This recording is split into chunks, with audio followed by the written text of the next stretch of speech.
তো hello everyone, welcome back to my চ্যানেলে। তোমরা প্রত্যেকে কেমন আছো? আশা করি প্রত্যেকে খুব ভালো আছো। আমিও তোমাদের ভালোবাসায় খুব ভালো আছি।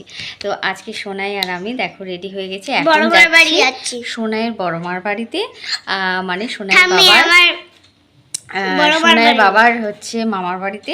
সোনাই ঠাম্মি আগেই চলে গেছে, কারণ সোনাই ঠাম্মির পাপার আজকে দিবসী আছে। তো চলো সেই ব্লগটাই আজকে আনতে চলেছি, দেখতে থাকো তোমরা। আশা করি প্রত্যেকের খুব ভালো লাগবে।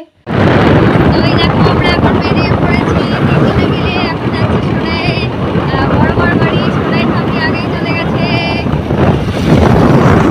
দেখো আমরা এখন ব্রিজের উপরে। তো এদিকে আমরা পৌঁছে দেখলাম যে দাদুর কাজ অলরেডি শুরু হয়ে গেছে। ছোট মামা কাজে বসে পড়েছে, আর এখানে আমার মাসি শাশুড়ি আর আমার শাশুড়ি মা বসে আছে। তো ওইখানে ওটা হয়ে যাওয়ার পর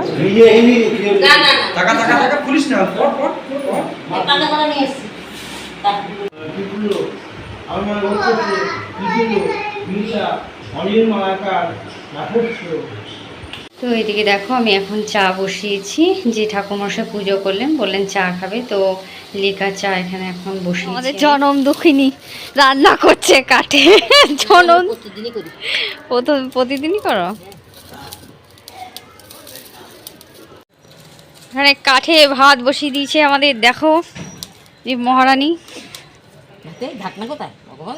ঢাকনা তো ভাত হয়ে গেলে তুমি ইয়ে করবা কি করে? আর এদিকে বসে গেছে চাটনি, দেখো লাল লাল টমেটো। আর এই দেখো চাটনির কাজু কিশমিশ, তারপরে তোমার আমসত্ত্ব, তারপরে আছে খেজুর, এগুলো এখন এখানে দিয়ে দিব। দেখো টমেটোটা বেশ সেদ্ধ হয়ে এসছে, আর একটু মজলে এগুলো সব দিয়ে দেবো। ওই দেখো চাটনি আমার পুরো রেডি। যে সকালে ব্রেকফাস্ট, ডাল পুরি, ঘুগনি, মিষ্টি, এই দিয়ে আমাদের এখন ব্রেকফাস্ট হবে। তো এদিকে রান্নার পর্ব শেষ হয়ে যাওয়ার পর দুপুর হতে না হতে গেস্টরা চলে এসছে, আর আমিও নাইটি পরে কোমর বেঁধে একদম খেতে দিতে নেমে পড়েছি। খাওয়া দাওয়ার পর্ব শেষ হয়ে যাওয়ার পর আমি, আমার শাশুড়ি মা আর ছোটো মাসি শাশুড়ি তিনজনে মিলে লুচি ভাজতে বসে পড়েছিলাম। যেহেতু বিকেলে সব কীর্তন করতে আসবে, তাই আমি দেখো কি সুন্দর ফুলকো ফুলকো লুচি ভেজে নিচ্ছি। মানে বিকেলে প্রসাদ হিসেবে লুচি, আলুর দম আর মিষ্টি দেওয়া হবে, আর ফল প্রসাদ তো থাকবেই। তো সেই জন্য দেখো আমি লুচিও ভাজতে বসে পড়েছি। আর কি সুন্দর করে মানে ফুলকো ফুলকো লুচি ভাজি। লুচি ভাজা হয়ে যাওয়ার পর আমি আবার সেগুলো প্যাক করতে বসেছিলাম। লুচি, তারপরে হচ্ছে আলুর দম, মিষ্টি। আর এইদিকে দেখো সন্ধ্যা হতে না হতে, মানে আমার প্যাকিংয়ে কাজ হয়ে যাওয়ার পরপরই এই কীর্তনিয়া দলরা চলে এসেছিলো। যিনি তিলক পরিয়ে দিচ্ছেন তিনি হলেন আমার দাদার শ্বশুরের গুরুদেব। তো গুরুদেব নিজেই সবাইকে তিলক মালা মানে পরিয়ে দিচ্ছিলেন, তারপরে নিজে কীর্তনও করেছিলেন। খুব সুন্দর সন্ধ্যাটা কেটেছিল সেদিন। এদিকে আমি আর সোনাইও চন্দনের ফোঁটা নিয়ে বসে পড়েছিলাম কীর্তনের ওখানে কীর্তন করতে। তো খুব ভালো কেটেছে, বিশ্বাস করো বন্ধুরা, সন্ধ্যাবেলাটা।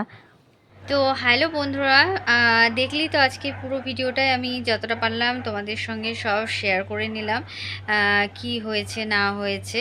তো কেমন লাগলো ব্লগটা তোমরা অবশ্যই জানিও। আমরা এইমাত্র রাতে খাওয়া দাওয়া করে বাড়ি আসলাম। তো ব্লগটা কেমন হলো তোমরা অবশ্যই কমেন্ট করে জানিও।